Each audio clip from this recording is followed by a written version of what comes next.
Your car doesn't get much of a summer break. Bugs, UV rays, and pollen can all cause damage. Stay protected at WetGo with Weather Shield and a free month of unlimited washes. Just purchase your first month of WetGo Go Unlimited, and your second month is free. Wash as many times as you want. And when you choose our all-weather or showroom pass featuring Weather Shield, you'll say bye-bye to bugs all summer long. Sign up today at getgocafe.com/unlimited. If you've been a renter, you know it's stressful to find the perfect place. But Zillow Rentals make it easy. They have filters for pretty much everything, so you can find a rental that's big enough for entertaining your friends, but small enough they won't crash all weekend. Find your sweet spot on ZillowRentals.com.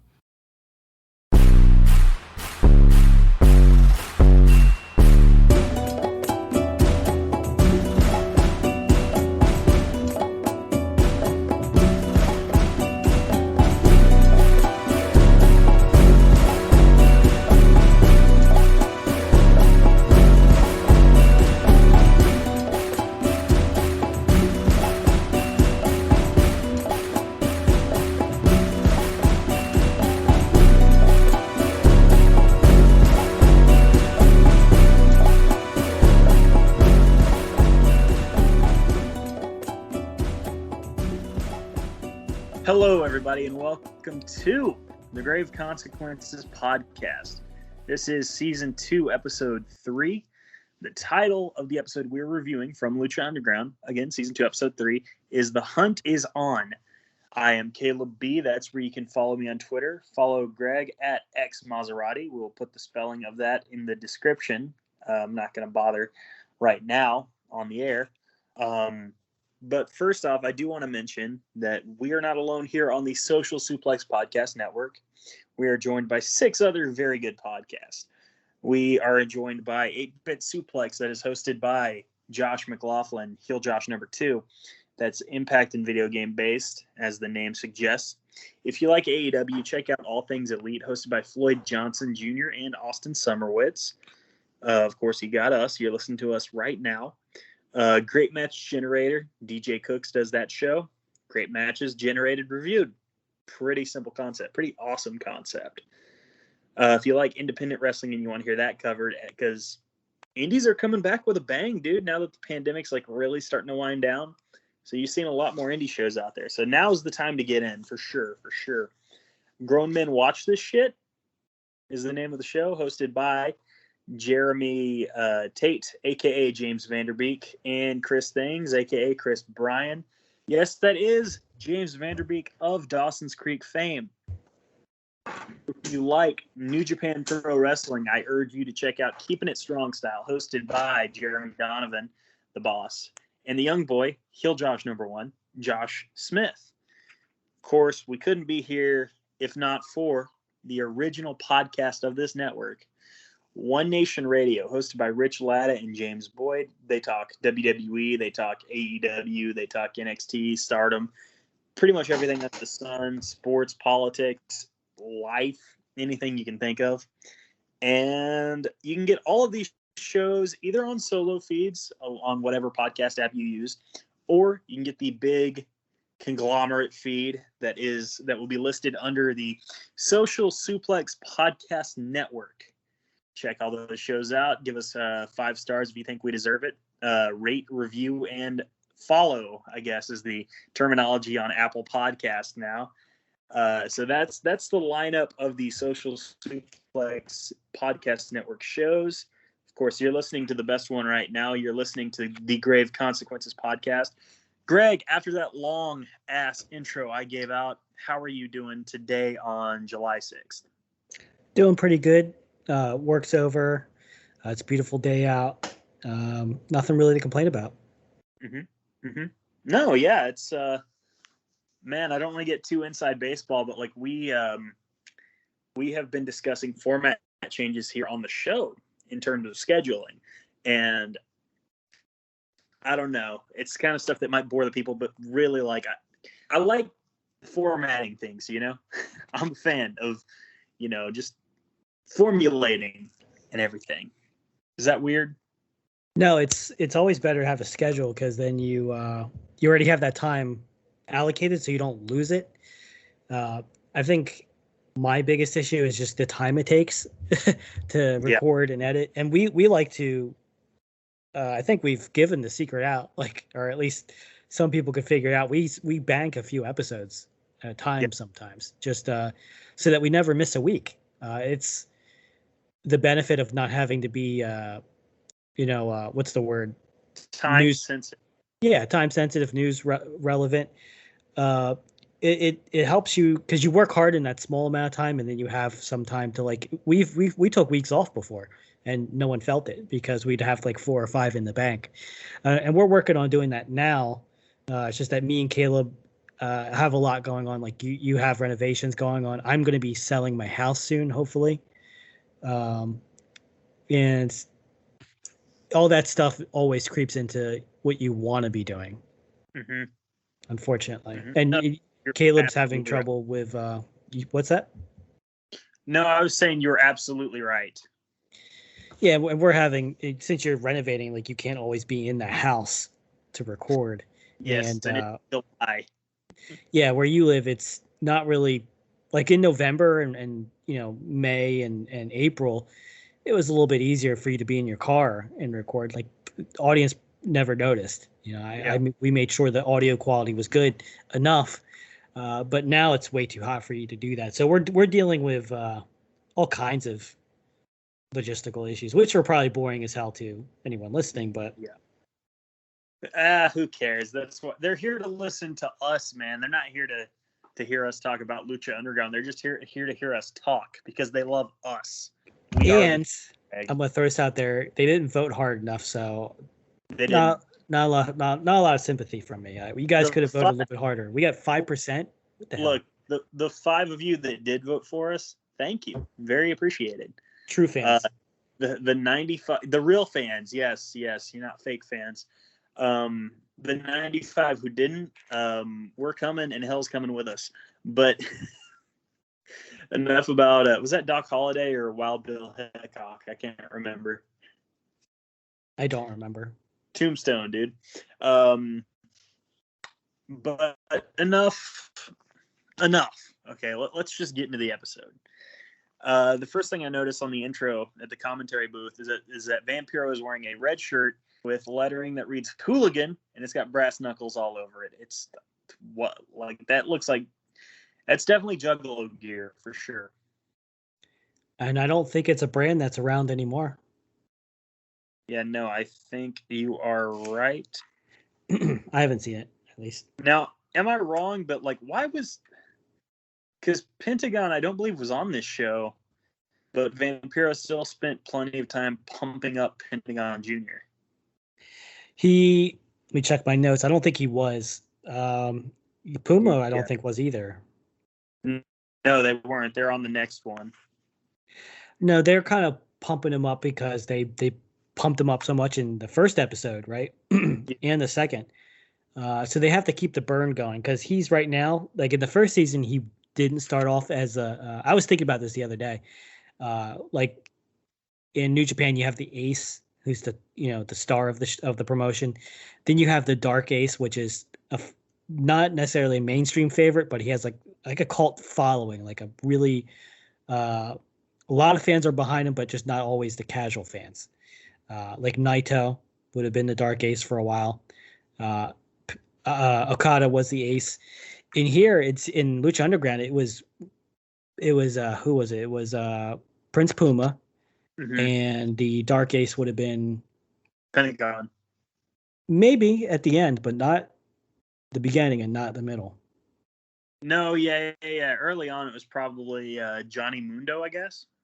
Our Fenix. Yes, that's true as well.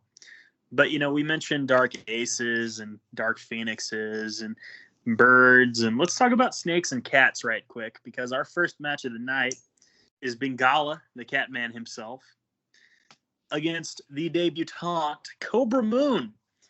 Do you remember who Kobra Moon is underneath the mask, pal? Because I think anyone listening does, but let's refresh their memory just in case.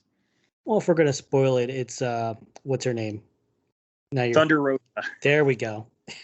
I was like, I knew, and then I just completely had dementia blank. Well, we're not spoiling anything. I mean, like, Thunder Rosa's never on the show, like, as Thunder Rosa. She's just Kobra Moon, so it's not really spoiling anything. It's like saying Matanza's Jeff Cobb. Jeff Cobb never wrestles on Lucha Underground. Like, sorry if I don't think those are big spoilers. Do you? No, I just genuinely couldn't remember her name. Oh, fair enough. But the pigs at the temple, you know what they chanted at Kobra Moon as she got in the ring? No. Mamacita. Oh dear. Like, That's she's not problematic. Kick ass wrestle. Yeah. I agree. But Kobra Moon, ooh, she's a part of the the lizard tribe, the snake tribe, Reptile. the reptile tribe. Pardon me. Yeah. She slithers in the ring. It's like Randy Orton but goofy. Well, I've always felt Randy Orton was goofy for slithering. I mean, because it's a PG product. I'm not even dissing WWE. It's just, that's what he's got to do in a PG product. You know what I mean? Yeah. He can't just be like a psychopath sadist really all the time. He does some stuff. But I like what Lucha Underground does a good job where her lucha moves are she slithers practically through a lot of her techniques, right? Mm-hmm. Absolutely. She stays low to the ground, and she they do when they come out as animals, like they're really kind of animal people, and they really go all in with it. And it fits. I mean, we, like you said, it's cat versus snake. Yeah. I think her one submission is actually, they kept calling it a snake sleeper instead of a dragon sleeper. Yeah, it was kind of goofy in my opinion. Also, at one point, Kobra Moon dove to the outside, off the ropes, and nailed a head scissor. It's just like that. To me, that's insane. To be like, okay, I'm going to dive on you legs first so I can hit the head scissor, and do it to perfection. Yeah, I don't know if they've worked together before or not, but they were doing moves like that were maybe not injury risky, but very easy to botch. But they didn't. Yes. High margin of error, yeah. High margin of error, not a great deal of reward, I think. But the reward is that they both were very animal-like still, and they played their parts. And I mean, she did a Hurricane Rana that looked very like she practically slithered and slid her way into it. Mm-hmm. No, you're absolutely right. I noticed at one point, because Bengala got some shit in on this one, man, and he even at one point he went for a cocky cover. Of course, that only got him 2. And at one point he hit a thrust kick, a mean thrust kick on Kobra Moon, and this may be where some people checked out on Lucha Underground because they're like, yeah, they're laying it in on those ladies, or at least it looks like they are, because for some people it's not an issue. For me, obviously, because I like the show enough to do a podcast about the show. But for some people, intergender wrestling just does not hit, man. And I think sometimes for a lot of times it doesn't. I think I've talked about how I would change the stipulations where the guy can't hit the girl and the girl can't hit the guy in the intergender tag matches. Yeah. That's what I was suggesting, where it's like a rule breaking if the girl hits, because usually the girl will hit the guy all day. Especially in the WWE ones, but the guy can't hit the girl. And it's just, to me, it's kind of corny because it's like, all right, well, I know what's going to happen. But in Lucha Underground, they just go for it. And I think season 1 kind of conditioned the fans to be able to accept it. If you don't accept it at this point, you're probably still not watching. Yeah, no, you're absolutely right. There was one point in WWE in 2019, actually, when a male hit a move on a woman. And I will link you to it because, when he did it, the crowd just fucking, exploded with anger. It was from Extreme Rules 2019. Baron Corbin hit the End of Days on Becky Lynch. That's awesome. Insane, yeah. Insane. Because you know how good the End of Days looks, man. Especially when certain people take it. Yeah. What was he feuding with, Seth or something? Yeah. They did a mixed tag winner take all because Seth and Becky had the women's title and the red title, and Baron Corbin and Lacey Evans challenged for both of them. But enough about 2019 WWE. The finish to this match came when Kobra Moon locked in a snake sleeper, and Bengala tried to paw his way to the ropes, but he just couldn't quite get there, and he tapped out. And I think she was trying to lock her hands together, but he's just, she's kind of a small woman. Yeah. So she couldn't really get around his head and collapse both hands, but it was still good. It was still a good submission. It would work in a real fight. No, you're absolutely right. It was a fine debut. I guess in kayfabe, it's at least better than PJ Black's because she won. Mm-hmm. But I get it. Like, she's smaller, so I guess it kind of makes sense, logically. But she didn't look too great here, in my opinion. No, and I don't think she ever does look super amazing in the show because she gets outclassed by the rest of the people that join her tribe. Mm-hmm. And she did have a win because she went against Bengala, who's not really, he's not a jobber by any means, but he's definitely opening act lower on the card on this show. Whereas PJ Black went against the Mac, who has a better win record than Killshot, right? Mm-hmm. And Killshot's a killer. So PJ Black losing it's you kind of go like, oh, okay, he debuted and he lost on his debut. That's not usually people frown upon that, but he lost to some guy that's got a lot of build behind him. So it's not the end of the world. But hey, next, I'm definitely still here. Okay. But after this match, it's not a Grave Consequences episode without dead air, of course. But after that match, we see Catrina in her office when Fenix shows up, and she's one of those. She can sense it. It's just in her nature, in her supernatural nature.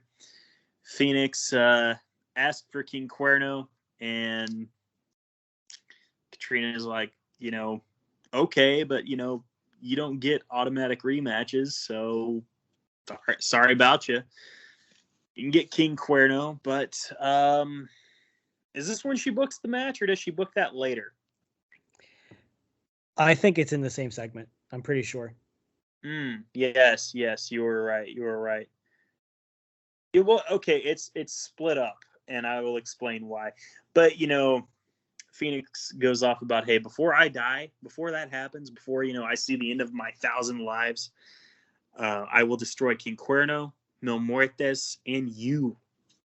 So Fenix he's on a war path right now. He is definitely a bird of war. I think he's learned his lesson from being a simp.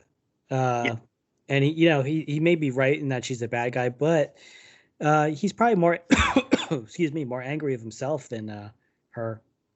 Yeah. Probably should be. Absolutely. And after that, so we're going to go to King Cuerno pretty soon, but after that, we see a vignette of a native girl in a tribe talking about the man from the stars. And she's talking about Aerostar. Rocket Man. Yeah, exactly. And he travels back in time because he can do that. Mm-hmm. And he says, like, hey, one day the gods will return in the form of man.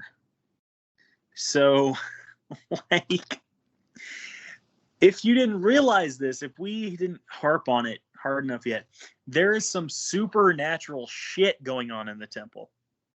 Yeah, if you like The Fiend and The Undertaker and Abyss, you like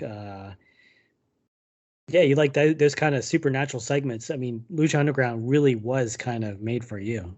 Yeah, no, absolutely it was, because I mean, we know the origin story of Mil Muertes. Drago is a literal dragon. Aerostar can time travel. Like, if you want your wrestling to get a little out there, this is the show. Let's see here. Oh, King Cuerno's in his somewhere doing hammer curls when Catrina comes in and admonishes him for not destroying Fenix. And she tells King Cuerno to kill the Fenix in a match you are best at, which is, of course, last luchador standing. It's funny that she says a match that you're best at when, we can remember how he won the first and only last luchador standing match. Maybe you should remind the audience. I remember, of course, because I remember everything. But for anyone that may have forgot. Well, I know because you remember everything, so I'm just Yes. going to tell the audience here. It was him and God, it was not Fenix. It was Drago, and Okay. he taped Drago's feet Oh, while he was like his feet were behind the ring post, so he physically could not get up, could not stand up. hey, it's a victory. Yeah, no, absolutely. But hey, last luchador standing tonight, and it's not even for the title. So it's like Fenix is basically fighting to stay alive tonight. The Hunter then sniffs Catrina. He sniffs Catrina as he says, "The hunt is on." Now, was he smelling Phoenix on her from earlier? Ooh, He is the Hunter. highly possible. He's very much Craven from Spider-Man. Craven the Hunter. He's pretty much exactly like him.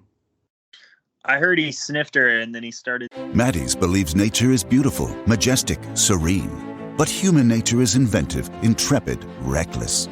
Nature says, look how many colors I can fit in a sunset. Human nature says, look how many hot wings I can fit in my mouth. But human nature needs nature. That's why there's Maddie's all-natural acid and indigestion relief. A drug-free remedy for human nature. Available at Walmart, CVS, Walgreens, and Amazon. These statements have not been evaluated by the Food and Drug Administration. This product is not intended to diagnose, treat, cure, or prevent any disease. Singing Sex and Candy by Marcy Playground. That's the only thing that could have made this segment better. In platform double suede. Wow. Enough about that. We get Jack Evans. He's out here. I got to interrupt you for a second because if someone could go back and edit in Marcy's Playground for Cuerno and fucking Butterfly from Crazy Town for Pentagon, that's the only thing that could make this show better, in my opinion. Just add music from that era that's just obnoxious now. That would be like the best. No, you're right. You're right. Let's get off to the, let's pull over. If we're on the highway, let's pull over for a second. Who gets Mbop? Ooh, Umbop. Can we make it? Who is the guy that was a dishwasher that became El Mariachi? El Mariachi Loco, yeah. He could be Umbop.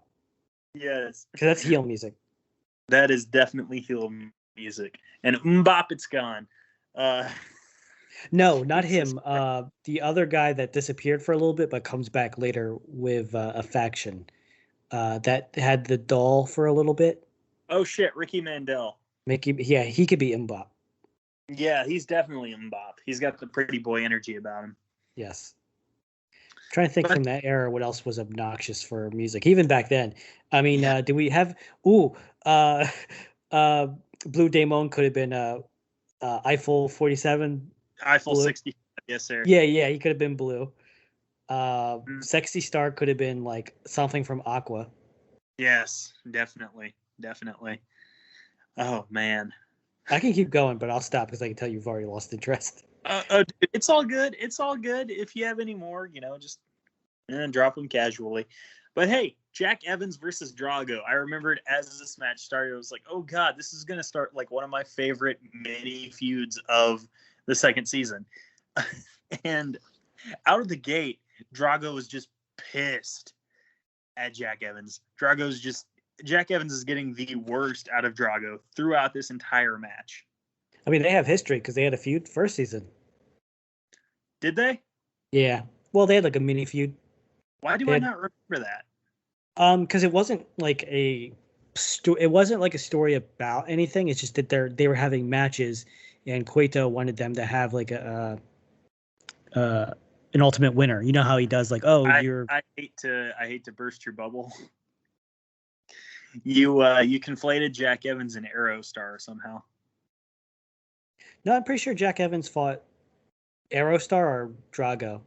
I think Aerostar, because Aerostar, that's when he debuted, and Aerostar like hit some top rope something on him that looked like it killed him. You're right. It might have been Aerostar. But either way, look, this feud is going to be awesome. And this match was fine. Of course, it's Jack Evans and Drago. They're both very athletic.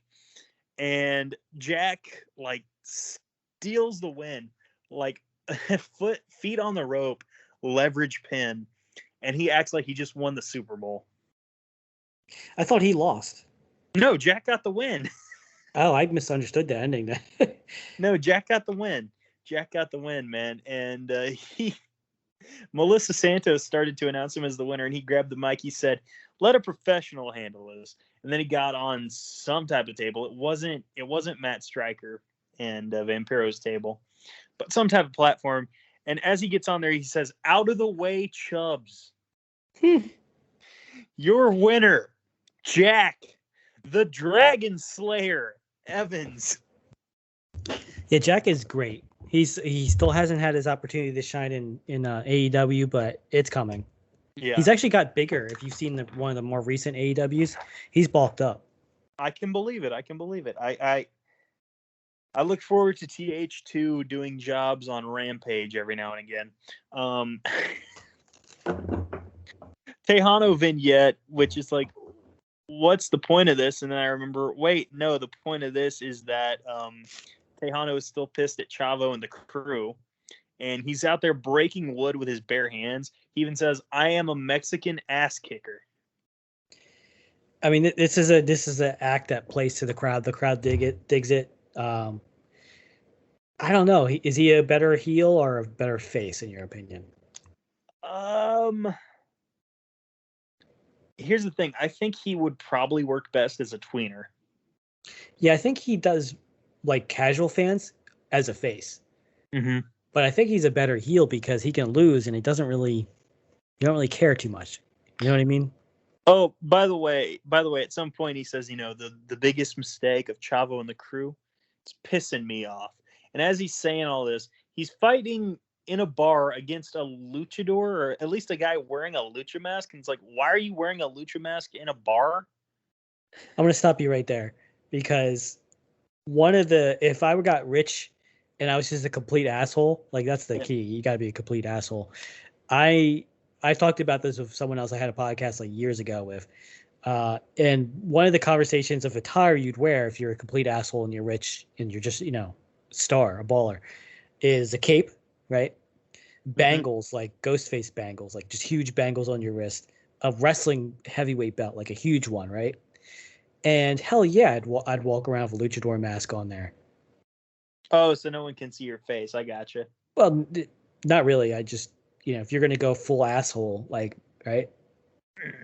Well, you see, for me, my key would be, wear whatever apparel I'm feeling like, but I got to get the veneers. I got to get the Roman Reigns fake teeth that just look beautiful and obviously fake.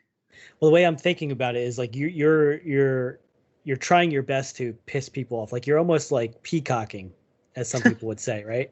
Yeah. But like you're going full, like that's what a lot of wrestlers gimmicks are, is they're just dickheads, right? Yes. Most so like, heel. Yeah.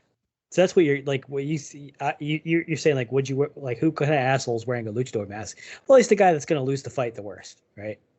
Yeah. On this show, right? Yeah. No, you're right. You're right. But hey, what we get out of this, Tejano returns next week. So like the hits just keep coming. The crowd is going to love that, I'm sure. Next up, Prince Puma is in the bathroom, and who harasses him but his boss, Catrina. This is unbecoming. Yeah, there's probably rules against that, especially since she's the boss. I mean, there's a power dynamic there, so she's going to get me too. Yeah, Catrina, you're canceled for what it's worth. I guess she wanted to give Prince Puma a hard time. Oh, yeah, about Conan being dead. That's kind of funny, though. Yeah, it's like, hey, you know how your mentor died, and my trio of disciples of death killed him. That's cool. And yeah. He took that about as well as you'd think. I guess, yeah. Hey, next up is our main event. Last luchador standing. This is non-title. King Cuerno versus Fenix. And their first match I described as amazingly physical, and I would use those two words to describe this match as well. Let me ask you this: was the Was there anything on the line? Like he gets a title shot if he won? Because I missed that. No, literally the point of this was just Catrina wanted King Cuerno to like end Fenix. That's right. Yeah. And, one of the things, there's two things I took away from this is Vamp actually did a really good job on the announcing because Vampiro? Yes, Because I have a gripe with him and I'll explain it. this is one part of it. One part Okay. of the announcing. I remember a while back watching UFC, people used to get mad at, I forget the other guy's announcer, but Joe Rogan and something Goldberg. Mike Goldberg, yeah. Mike Goldberg. People, newer fans were like, this guy's an idiot. He doesn't know anything about MMA. And that would go on for years. They'd be like, why can't they just have someone else like Joe that knows what they're talking about? And then later on, someone went, I think it was Joe or Mike Goldberg himself was like, yeah, people didn't understand, but one of the announcer's jobs for certain sports shows is to ask the simple questions for the newer fans so that they can be educated by the other announcer. Like they'll ask like, what are the rules in this match? Even though a more experienced fan will be like, what are you, stupid? Of course you should know what that is. They're asking for the audience, right? Oh my God. That was my criticism. And now I'm going to sound like the asshole. It's like, Vampiro does not understand the rules somehow. Well, it was actually a good question though. I thought about it. He was asking, and I know what you're talking about. He was like, hey, can you keep hitting him when he's down?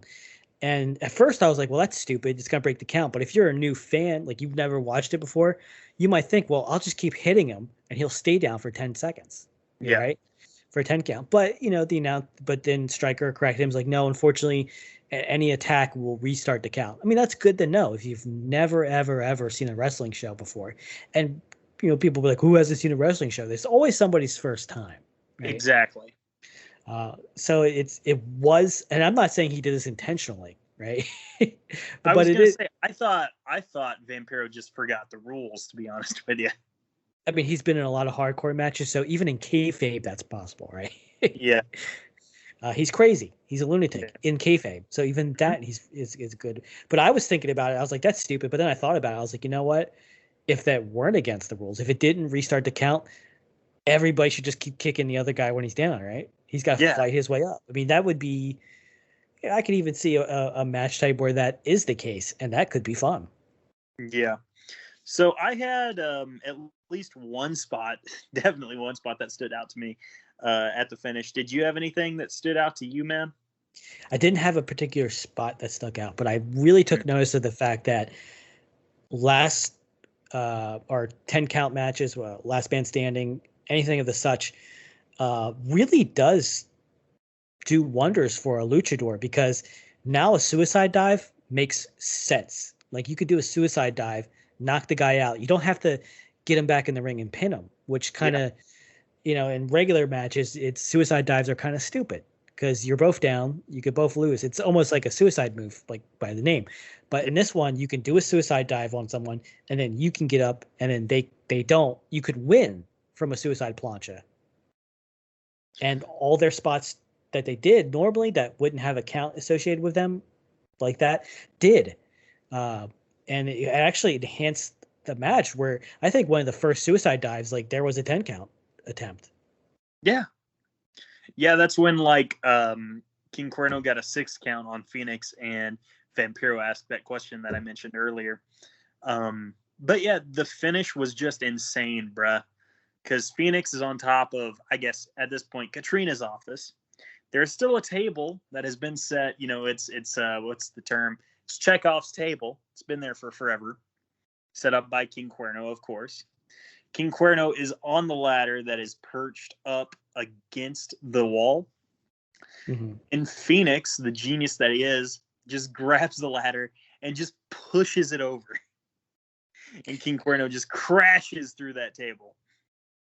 Yeah, and this is after Cuerno actually had it won, but he stops the ref. He looks at Fenix, and I think the story they're telling is that he remembers that he wasn't told to just win. He was told to destroy Fenix. Yeah.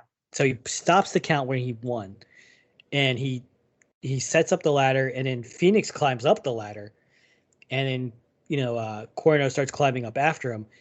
And Fenix kicks him and then pushes the ladder down as Fenix gets to the very top. Yeah, and that's when we get to the finish. I mean, it made them. It may have taken Fenix down a little bit, not really because he wins, but Cuerno, having had the visual win, where he had it and he breaks it up to do something more, he doesn't look weak in defeat. Well, I wouldn't say he looks weak. I'd say he looks stupid. He looks stupid. Yeah, that's what I mean. He doesn't look weak. He had the win. He gave it up for something more. He got greedy, which is common with a Craven the Hunter type of personality. It wasn't enough. He needed more, and he flew too close to the sun. So you're saying his name should be King Icarus then? Might as well be. Yes. So Fenix gets the win, and Mil Muertes still with his arm in a sling. By the way, he's still on, where the bandstand was last season. Stands up from his chair, and Mil Muertes is visibly pissed off. His arm's broken. He can't get rid of Fenix. Fenix is the biggest thorn in his side. Anytime in a match where he's trying to put him down for good, he can't, because the guy keeps coming back. He has to pin him. And he knows that, and it gets the better of him, because it's just, Mil could win each time, but it's a battle between life and death, like almost literally, between the two of them. And this time he won because he's the Firebird. He had the high ground, and the sun was in his eyes from all that brightness for Cuerno, and Cuerno paid the price. Oh my God! I know, but keep going. You're amazing. So after that, we cut to a random office out of nowhere, and we see a woman, potentially a police officer or police chief, who knows, man, walking into an office, and she is Captain Vasquez. Don't know who that is, but in her office is the man that we know as Cortez Castro. Of course, apparently his name in the show, and well, his name is, he goes by Officer Reyes here at the office. I think they don't say his first name, but I think it's supposed to be Ricky, which is his real name, is Ricky Reyes. And the officer asks him to name names, or the police chief rather asks him to name names. Police captain. And he just goes on and on about Chavo Guerrero and the crew. And Captain Vasquez, just like me, does not want to hear any more about Chavo Guerrero. No, would you? Would anybody? Yeah. And, they're trying to basically get like a RICO file on, to have a RICO case on Dario Cueto. So, because Castro says, like, after, his brother murdered Bale, I wanted to, have you guys come in. And she says, like, no, like, it's a lot bigger than just one street thug. And, you're not quite getting the job done. So, yeah, you can stay on the case. You can go back to the temple, but you're not going alone. And what sleazy wrestler turned sex pest turned Christian showed up? Christian Cage. No, Joey Ryan. It was close. I was close. Yeah. So this is when we get to the part of the show where it's like, oh, hey, let's talk about this guy that everyone justifiably hates now. Yeah, there's been a lot with him. I saw one of his tweets where he was basically doing like a prayer for forgiveness, and it was like a Bible quote about being wrong in the past and wanting to be forgiven. And I just remember reading that, be like, dude, like, now there's no reason to believe you. You basically just admitted to everything, like, in this one tweet. So he's an idiot too, I think. Mm-hmm. But I was thinking about Castro and how frustrated he is in this, because he's seen so many crimes committed, right?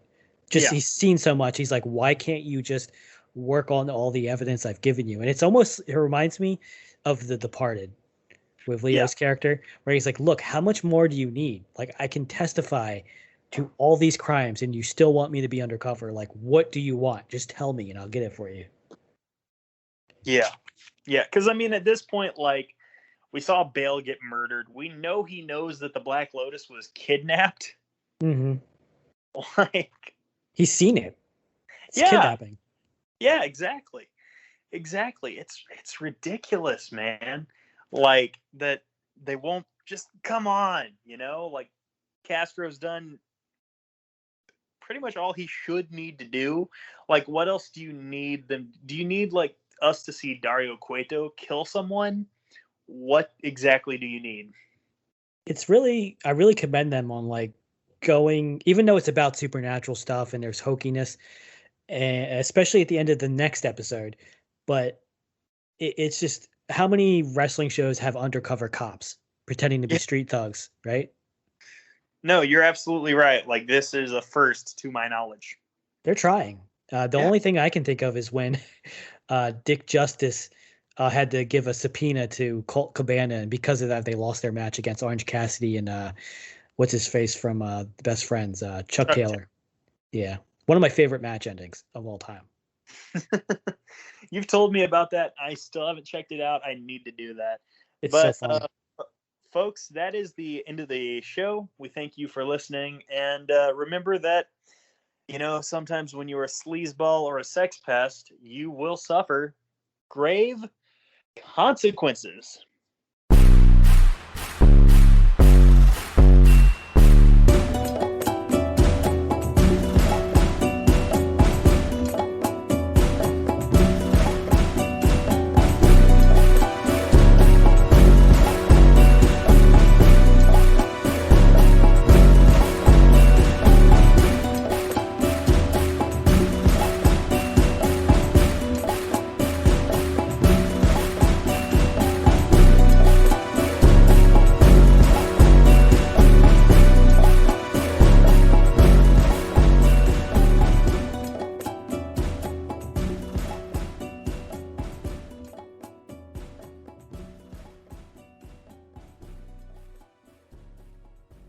Maddie's believes nature is beautiful, majestic, serene. But human nature is inventive, intrepid, reckless.